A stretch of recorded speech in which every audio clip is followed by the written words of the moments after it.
Work life balance অনেক সময় আমাদের দ্বারা হয় না। তার কারণ হচ্ছে আমরা কিছু মিস্টেকস করে থাকি। যেমনটা হচ্ছে আমরা ভ্যাকেশন ডেজ ইউটিলাইজ করি না। আমরা মনে করি যে ভ্যাকেশনে গেলে হয়তো বা বেশি টাকা খরচ হয়ে যেতে পারে, সে টাকাটা আমি সেভ করলাম। কিন্তু ভ্যাকেশনে গেলেই যে আপনার অনেক টাকা স্পেন্ড করতে হবে সেটা কিন্তু নেসেসারি না। ভ্যাকেশন মানে প্যারিস বা দুবাই বা অন্য কোনো দেশ যেটা এক্সপেন্সিভ হতে পারে, সেখানে যাওয়া মানেই আপনার ভ্যাকেশন না। আপনি কিন্তু বাংলাদেশেও লো বাজেটে অনেক জায়গায় ঘুরে আসতে পারেন। তাহলে কিন্তু আপনার টাকাও তেমন স্পেন্ড করতে হচ্ছে না, অথচ আপনি ভ্যাকেশন স্পেন্ড করছেন।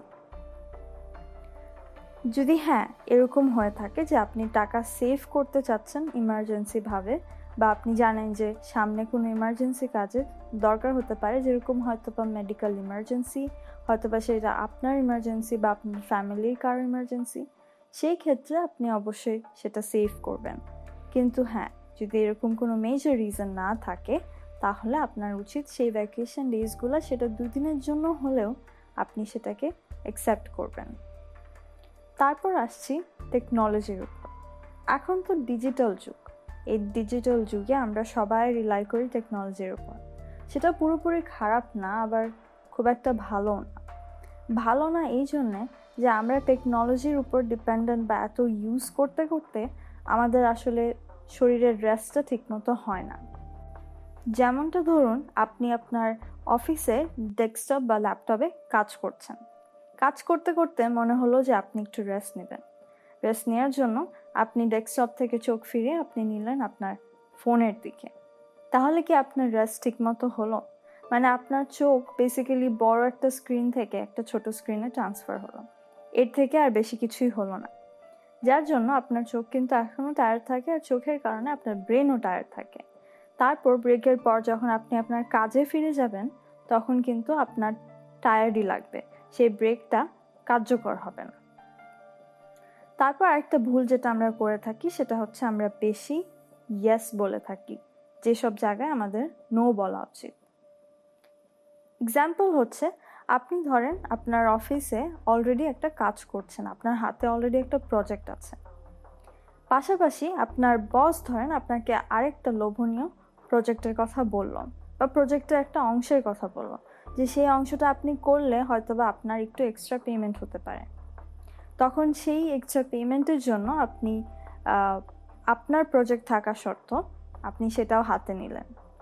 ডাবল একটা কাজ হয়ে গেল, আর সেটার কারণে আপনার লাইফ একটু বেশি স্ট্রেসফুল হয়ে যাবে। কিন্তু এই টাকা যদি আপনার খুবই দরকার থাকে, তাহলে সেইভাবে আপনি ব্যবস্থা নেবেন। কিন্তু যদি আপনার যা চলছে সেটাই ভালো আছে, সেরকম একটা অবস্থা যদি থাকে, তাহলে সেই এক্সট্রা ওয়ার্কটা আপনার না নেওয়াই উচিত। অনেক সময় আমাদের অনেক কলিগস থাকে আমাদের মাঝে অফিসে, বা যে জায়গায় আপনি কাজ করেন, কোনো না কোনো একজন থাকে এরকম একটা মানুষ যে সবসময় তার নিজের কাজ অন্যের ঘাড়ে চাপা দিতে চায়।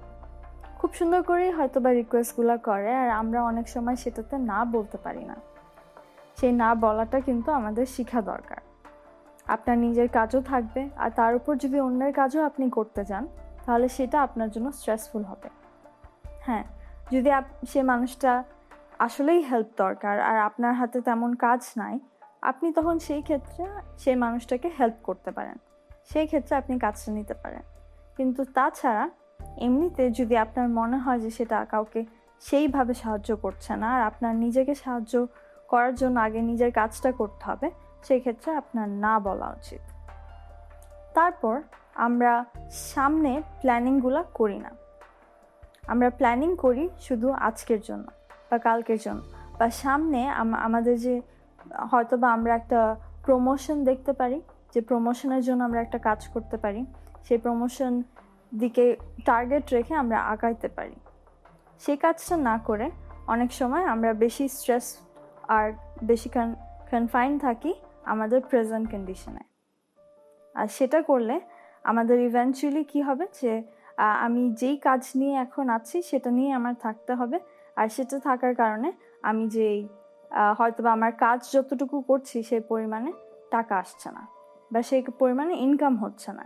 আপনি যদি একটা প্রমোশনের লক্ষ্য রেখে আগাইতে পারেন, তাহলে সেই প্রমোশন পেলে আপনার কাজও সেরকম হবে, কিন্তু তার সাথে আপনার ইনকামটা যে আর্নিংটা সেটা আপনার একটু ইনক্রিজ হবে।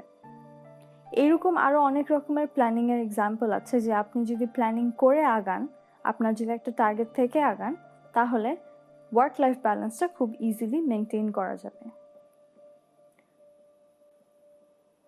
আরেকটা বড় ভুল আমরা করে থাকি, সেটা হচ্ছে পার্সোনাল লাইফকে একদম লিস্টের লাস্টে রেখে দিই। পার্সোনাল লাইফের ইম্পর্টেন্স তো আমি প্রথমেই বুঝাই ফেলছি। সেটার কারণটা হচ্ছে যে আপনার পার্সোনাল লাইফ যদি ঠিক না থাকে, তাহলে কিন্তু ইভেনচুয়ালি ওটা আপনার ওয়ার্কের উপর ইম্প্যাক্ট ফেলবে। আর তার চেয়েও বড় জিনিস হচ্ছে আপনার হেলথের উপর ইম্প্যাক্ট ফেলবে। এই জন্য পার্সোনাল লাইফকে একদম বিহাইন্ডে না রেখে ওটার গুরুত্ব দেওয়াটা আমাদের সবচেয়ে দরকার। তারপর লাস্টলি হচ্ছে আমরা চিন্তা করি যে আমাদের দ্বারা এই কাজটা সম্ভব না, বা এই যে ওয়ার্ক লাইফ ব্যালেন্স নিয়ে এত কিছু জানলাম, কিন্তু শেষ পর্যন্ত যদি মনে করি যে না, এই ব্যালেন্সটা আসলে আমার দ্বারা ঘটানো সম্ভব না, সেই জিনিসটা আসলে ভুল। আমাদের মধ্যে এই চিন্তাধারা কাজ করে কারণ আমরা কাজ শুরু করি না, আমরা সেই ফার্স্ট স্টেপটা নিই না। আপনি যদি এরকম ফার্স্ট একটা স্টেপ নিয়ে দেখেন যে এটা কিভাবে করা যায়, এই প্ল্যানিংগুলো আপনি করা শুরু করেন, তাহলে দেখবেন ঠিকই এটা আপনি পারছেন। তাই ইন্টারনালি বিলিভ করা যে আমার দ্বারা এটা সম্ভব না, এই জিনিসটা আমাদের জন্য আসলে ক্ষতিকারক। যদি আসলে বাস্তবে সেটা আপনার কোনো কাজ যদি আপনার দ্বারা আসলে সম্ভব না হয়ে থাকে, বা ব্যালেন্স আপনি করছেন কিন্তু সেটা অন্যরকম হচ্ছে, বা আর অন্যরকম হওয়ার মানে হচ্ছে যে সেটা খারাপ, সেটাও কিন্তু না। ব্যালেন্স আমাদের সবার মধ্যে এক একভাবে কাজ করে। অন্যকে দেখে যে আমি ব্যালেন্সটার একটা স্ট্যান্ডার্ড ডিফাইন করব যে এইভাবে হলেই ব্যালেন্স ঘটে, সেটা কিন্তু ঠিক না। আমাদের নিজের আলাদা কিছু স্ট্যান্ডার্ড থাকবে, আমাদের নিজের ক্রাইটেরিয়া থাকবে, যেটা ডিপেন্ড করবে আমাদের এনভায়রনমেন্টের উপর। আর সেই অনুযায়ী আমরা ওয়ার্ক লাইফ ব্যালেন্সটাকে মেনটেন করব। আরও যদি কিছু মিস্টেক্সের কথা বলি, তাহলে এখন আসছি কিছু মিস্টেক্স নিয়ে যেটা আমরা রেগুলারলি অন ডেইলি বেসিস করতে থাকি। যেমনটা হচ্ছে ওভারওয়ার্কিং। এইটার উপর আসলে যথেষ্ট এমফ্যাসিস দিয়েও শেষ করা যাবে না। কারণ হচ্ছে ওভারওয়ার্কিং আমরা সবাই করে থাকি, আমরা ইউজুয়ালি বুঝি না যে আমাদের লিমিটটা কোথায় বা কখন আমাদের থামা উচিত। এই জিনিসটা আমরা প্রত্যেক দিনই কোনো না কোনো জায়গায় কোনো না কোনো কিছুতে বেশি করে থাকি, আর সেটা আমাদের জন্য ক্ষতিকারক হয়। তারপর হচ্ছে ল্যাক অফ স্লিপ। আমরা মনে করি যে কম ঘুমায় আমরা যদি বেশি কাজ করি তাহলে আমাদের কাজটা বেশি আগায় থাকবে, কিন্তু আসলে ব্যাপারটা সেটা না। আপনি কি জানেন যে আপনি যখন ঘুমিয়ে থাকেন তখন আপনার ব্রেন নিজেকে ক্লিনস করা শুরু করে? তাই সেই জন্য যদি আপনার ঘুমটা কম হয়ে থাকে, তার মানে আপনার ব্রেন নিজেকে কম ক্লিন করছে বা কম রিপেয়ার করছে, আর সেইটা ইভেনচুয়ালি আপনার ওয়ার্ক প্রোডাক্টিভিটি কিন্তু কমিয়ে দেবে। আমরা সবসময় যখন আমাদের সিচুয়েশন নিয়ে চিন্তা করি, আমরা কিন্তু খুব বেশি দূরেরটা চিন্তা অ্যাভয়েড করি, আমরা করি না। ওয়ার্ক লাইফ ব্যালেন্স কিন্তু শুধু আপনার প্রেজেন্টকে যে ব্যালেন্স করবে সেটার জন্য না। ওয়ার্ক লাইফ ব্যালেন্স কিন্তু আপনার ওভারঅল লাইফকে ব্যালেন্স রাখার জন্য বা ঠিক রাখার জন্য, যাতে সেটা স্মুথলি কাজ করে, সেইটার জন্য ওয়ার্ক লাইফ ব্যালেন্সটা ইম্পর্ট্যান্ট। যেমনটা হচ্ছে আপনি যদি ধরেন যে উপরের যে দুইটা পয়েন্ট আছে, ওভারওয়ার্কিং আর ল্যাক অফ স্লিপ, এই দুটো আমরা করে থাকি আমরা আজকের কথা চিন্তা করে, যে আজকে আমি কাজটা একটু বেশি করব, আমার ঘুম কম হবে, অথবা আমি কাজ বেশি করব, আমার নিজের জন্য আমার ফ্যামিলির জন্য টাইম কম হবে, আর সেটার কারণে আমার ওয়ার্কটা একটু বেশি হবে। সেটা আমাদের জন্য ভালো হওয়ার কথা, এটা আমরা চিন্তা করি, কিন্তু এটা যে আমাদের ফিউচারে আমাদের হেলথের উপর একটা ইম্প্যাক্ট ফেলবে, এই কথাটা আমরা চিন্তা করি না। We do not look at the big picture. That was the point of this, যে আমরা বড় পিকচারটা না দেখেই আমরা অ্যাকশন নিয়ে ফেলি। ওয়ার্ক প্লেসে হিন্দি সিরিয়ালের কথা তো আমরা সবাই জানি, কোনো না কোনো জিনিসে কোনো না কোনো কাহিনী সবসময় ঘটে থাকে। There is always a politics that is going on at workplace. Just make sure যে আপনি সেই পলিটিক্সের সাথে ইনভলভ না, বা আপনি এই পলিটিক্স হওয়ার মেইন কারণ না। পলিটিক্স থাকবে, কিন্তু সেটার জন্য বড় বড় কাহিনী হওয়া, সেইটার সাথে আপনি যদি ইনভলভ না হয়ে থাকেন, তাহলে কিন্তু আপনার এনভায়রনমেন্টটা হেলদি থাকবে। তারপর হচ্ছে being too nice. That goes as the same thing as saying too many yes when you should say no. যে আপনি যদি বেশি নাইস হয়ে থাকেন তাহলে হয়তোবা সেটা আপনার জন্যই ক্ষতিকর, কারণ আপনাকে সবসময় বেশি কাজ চাপাই দেওয়া হবে। তারপর হচ্ছে নট রাইটিং ইট ডাউন। আমরা ঠিক মতো যেই পয়েন্টসগুলো হয়তোবা হঠাৎ একটা আইডিয়া আসলো বা হঠাৎ আমার মনে পড়লো যে আমার অমুক কাজ করতে হবে, সেইগুলো আমরা যখন লিখে না রাখি তখন কিন্তু আমরা ভুলে যাই। আর লিখে রাখলে জিনিসটা অর্গানাইজড হয়ে আমাদের ব্রেনে সেটেল ডাউন করে, আর তার জন্য আমাদের ব্যালেন্সটা সুন্দর মতো হয়। তারপর হচ্ছে not dressing the part. Dressing the part মানে হচ্ছে আপনি যদি আপনার অফিসে একদম ক্যাজুয়ালি ড্রেসড হয়ে যান, তখন হবে কি আপনার নিজের মধ্যে একটা মোটিভেশন ঠিকমতো কাজ করবে। তারপর হচ্ছে নট ড্রেসিং দ্য পার্ট। আপনার যে জব, আপনার উচিত সেই জব অনুযায়ী আপনার ড্রেস আপ করা, তাহলে সেইটা আপনার কাজকে আরও মোটিভেট করবে, আপনার মধ্যে একটা এনার্জি আসবে সেই কাজটা করার জন্য। That is why dressing for the part that you're playing, the role that you're playing, সেটা অনেক ইম্পর্ট্যান্ট। ওয়ার্ক লাইফ ব্যালেন্সের ইম্পর্ট্যান্স আর এটা আমরা কিভাবে করতে পারি সেটার ব্যাপারে আমি এতক্ষণ বললাম, কিন্তু এখন এই অ্যাসপেক্টের মোস্ট ইম্পর্ট্যান্ট পার্টে আসি। সেটা হচ্ছে ওয়ার্ক লাইফ ব্যালেন্স আমরা করার জন্য অ্যাটেম্প্ট নিব, কিন্তু সেইটার জন্য স্ট্রাগল করাটা কিন্তু নেসেসারি না, বরঞ্চ এটা না করাটা আমাদের উচিত। ওয়ার্ক লাইফ ব্যালেন্সের উদ্দেশ্য হচ্ছে আমাদের লাইফকে লেস স্ট্রেসফুল করে দেওয়া আর লাইফ যাতে আমরা স্মুথলি লিড করতে পারি। কিন্তু যদি আমরা ওয়ার্ক লাইফ ব্যালেন্সের জন্য স্ট্রাগল করা শুরু করি, এটা যদি আমরা একটা স্ট্রেসফুল ম্যাটার বানিয়ে ফেলি, তাহলে সেইটা আসলে উল্টা এফেক্ট করবে। আমরা যে স্মুথ লাইফ লিড করতে চাচ্ছি সেই স্মুথনেস না থেকে সেখানে আরও বেশি স্ট্রেস আসবে। লাইফে সব সময় ব্যালেন্সটা হওয়াটা আসলে সম্ভব না। এখানে ওয়ার্ক লাইফ ব্যালেন্স যখন মিন করেছি, তার মানে এই না যে সব সময় এই দিক আর ওই দিক সমান থাকতে হবে। ব্যালেন্স কিন্তু এখানে এটাও মিন করছে যে লাইফে কোনো সময় আপস আসবে, কোনো সময় ডাউনস আসবে। আপস মানে হচ্ছে আপনার লাইফে কখনো ভালো কিছু সময় হয়তো বা আপনার একটা ফেজ যাচ্ছে, যেটা প্রত্যেক দিনই সেই ফেজে ভালো দিন যাচ্ছে, আর তারপরে দেখা যাবে আপনার একটা ফেজ আসছে যখন আপনার দিন খারাপ যাচ্ছে। সেটাও কিন্তু একটা ব্যালেন্স, কারণ আপনার ভালো দিন ছাড়া কিন্তু আপনার খারাপ দিন ছাড়া আপনার ভালো দিন কিন্তু আসবে না, বা আপনি ফিল করবেন না যে আপনার দিনগুলা ভালো যাচ্ছে। আপনি কিন্তু জানেন যে আপনার দিনগুলা ভালো যাচ্ছে, কারণ আপনি ফেস করেছেন খারাপ দিনগুলোকে।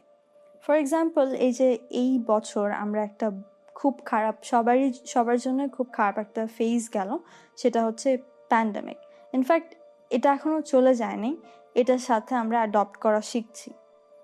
তো তাহলে লাইফে এরকম খারাপ ফেজ আসবে আর যাবে, আর সেটা মিলে লাইফ।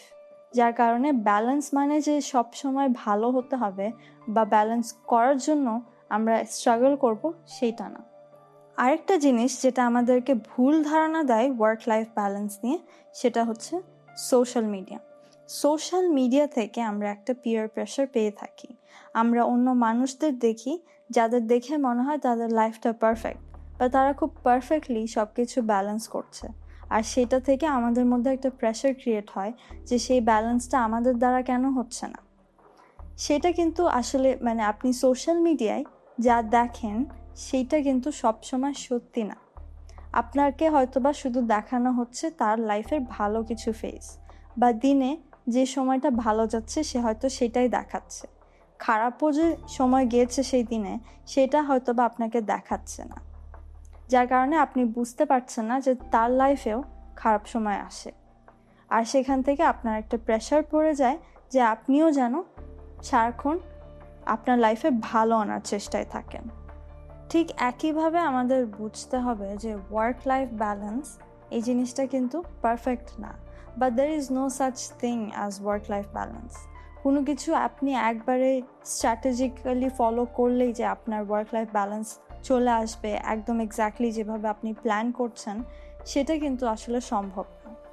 আর সেই জিনিসটা আমাদেরকে মেনে নিতে হবে। আমরা যদি একদম 50-50 চাই যে আমাদের 50% আমরা ওয়ার্কে অ্যাটেনশন দিচ্ছি, 50% আমরা পার্সোনাল লাইফে অ্যাটেনশন দিচ্ছি, সেটা কিন্তু আসলে সম্ভব না। কোনো দিন যায় যেদিন আপনার হয়তো বা অফিসে একটু বেশি অ্যাটেনশন দিতে হয়, আবার কোনো দিন যায় যেদিন আপনার পার্সোনাল লাইফে একটু বেশি অ্যাটেনশন দিতে হয়। সেটা আপনার উপর ডিপেন্ড করছে যে আপনার লাইফে এখন কি চলছে, আপনার লাইফে আপনার কোন সাইডে বা লাইফের কোন সেক্টরের ডিমান্ডটা আপনার কাছে এখন বেশি, সেই অনুযায়ী আপনি কাজ করবেন। সেটাকে আসলে ব্যালেন্স ইন্ডিকেট করা হচ্ছে। আপনার কাছে যদি এখন মনে হয় যে না, আমার বাসায় আমার ফ্যামিলি মেম্বার আমার হেল্প চাচ্ছে, কিন্তু আমার ওয়ার্কেও আমার ফোকাস রাখতে হবে, সেইভাবে যদি আপনি চিন্তাটা করেন, তাহলে কিন্তু সেটা আর ব্যালেন্স থাকছে না। আপনার যেখানে ইম্পর্টেন্সটা দেওয়া উচিত তখন আপনার সেখানে ইম্পর্টেন্স দিতে হবে। তারপরটা হচ্ছে, আমরা অনেক সময় অ্যাডমিট করতে চাই না যে আমরা সব কিছু জানি না। একটা মানুষের দ্বারা কিন্তু সব সময় সব কিছু জানাটা সম্ভব না। সেটা কিন্তু আমাদের মধ্যে আরেকটা স্ট্রেস রিলিজ করে দেয় যে আমরা সব কিছু আমাদের জানতে হবে। আমরা যেখানেই আছি, সেটা ওয়ার্ক এনভায়রনমেন্ট হোক বা বাসা এনভায়রনমেন্ট হোক, আমাদের সব কিছু জানাটা কিন্তু জরুরি না। হ্যাঁ, আপনার জানলে অবশ্যই ভালো, কিন্তু এটা প্র্যাকটিক্যালি পসিবল না। আরেকটা ব্যাপার হচ্ছে যে আমাদের সবার জন্য সব কিছু কিন্তু ঠিক না। আমার জন্য যেটা ঠিক, সেটা হয়তো বা আপনার জন্য ঠিক না। Different things work for different people in different ways. আমরা মানুষ হিসাবে আলাদা। ইনফ্যাক্ট আমাদের হাতের 5টা আঙ্গুলও কিন্তু আলাদা। সেই অনুযায়ী আমাদের সবার কিন্তু রিকোয়ারমেন্টসগুলোও ডিফারেন্ট। তাই আমাদেরকে চলতে হবে আমাদের নিজেদের এনভায়রনমেন্ট, আমাদের নিজেদের সিচুয়েশন, আমাদের নিজেদের লাইফ বুঝে, অন্যদের দেখে না। আমেরিকাদের মধ্যে 66% ওয়ার্কার্স তার ওয়ার্ক লাইফ ব্যালেন্স মেনটেন করতে পারে না, বা তারা হয়তো বা ঠিক মিস্টার আসিফের মতো জানেও না এটার ইম্পর্টেন্স কী। সেই জন্য তাদের ফেস করতে হয় কিছু কনসিকুয়েন্সেস, যেটা নিয়ে আমি আর্লিয়ার ডিসকাস করেছি। আর সেটার একটা মেজর পয়েন্ট হচ্ছে আপনার হেলথ। সেটার ইম্প্যাক্ট পড়ে আপনার হেলথের উপর, যেটা আপনাকে ইভেন্চুয়ালি ব্যাকফায়ার করে এই ক্ষেত্রে যে আপনার শরীর যেহেতু ঠিক নেই, আপনার কোনো কিছুতেই ঠিকমতো পার্টিসিপেশন হচ্ছে না, যার জন্য আপনার ওয়ার্ক লাইফ ব্যালেন্সটা মেনটেন করাটা ইম্পর্টেন্ট। কারণ ইভেন্চুয়ালি আপনার হেলথের উপরে ডিপেন্ড করবে আপনার লাইফের বাকি সেক্টরগুলো। আপনার লাভড ওয়ান্সের জন্য আপনি কিন্তু রিপ্লেসেবল না। যেমনটা আপনি আপনার ওয়ার্ক প্লেসে যদি আপনার চাকরি চলে যায় বা আপনি যদি রিজাইন করেন, তাহলে কিন্তু আপনার পজিশনে পরের দিনই আরেকজন চলে আসতে পারবে, তারা হায়ার করবে অন্য আরেকজনকে। তাদের জন্য আপনি রিপ্লেসেবল। তাহলে আপনি কেন তাদের জন্য আপনার সব কিছু দিয়ে কাজ করবেন? অবশ্যই কাজ করবেন, অবশ্যই ভালো কাজ করবেন, কিন্তু তার মানে আপনার সব কিছু দিয়ে না, আপনার নিজেকে স্যাক্রিফাইস করে না। আর সেখানেই আমাদের ওয়ার্ক লাইফ ব্যালেন্সের ইম্পর্টেন্সটা বোঝানো হচ্ছে, যে আপনার নিজের জন্য আগে সময় রাখতে হবে, আপনার নিজেকে দেখতে হবে। আপনার নিজের টেক কেয়ার না করলে কেউ সেটা দেখবে না। নিজের টেক কেয়ার নিজেরই করা হবে। আপনার ফ্যামিলি বা ফ্রেন্ডসের কাছে আপনি কিন্তু রিপ্লেসেবল না, কিন্তু আপনার ওয়ার্ক প্লেসে আপনি রিপ্লেসেবল। আপনি যদি কালকে রিজাইন দেন বা আপনাকে যদি ফায়ার করা হয়, তাহলে তার পরের দিনই দেখা যাবে আপনার পজিশনে নতুন একজন চলে এসেছে। তাহলে কেন আপনি নিজেকে পুরোপুরি স্যাক্রিফাইস করবেন আপনার ওয়ার্ক প্লেসের জন্য? হ্যাঁ, ভালো কাজ করাটা অবশ্যই দরকার, ভালো কাজ করবেন, সময় মতো কাজ করবেন, কিন্তু তার মানে এই না যে আপনি আপনার সব কিছু স্যাক্রিফাইস করে দেবেন। নিজের উপর নিজে খেয়াল না রাখলে আপনার জন্য কিন্তু সেটা কেউ করে দিবে না। আর সেখানেই ওয়ার্ক লাইফ ব্যালেন্সের ইম্পর্টেন্সটা আসছে। ভালো থাকবেন।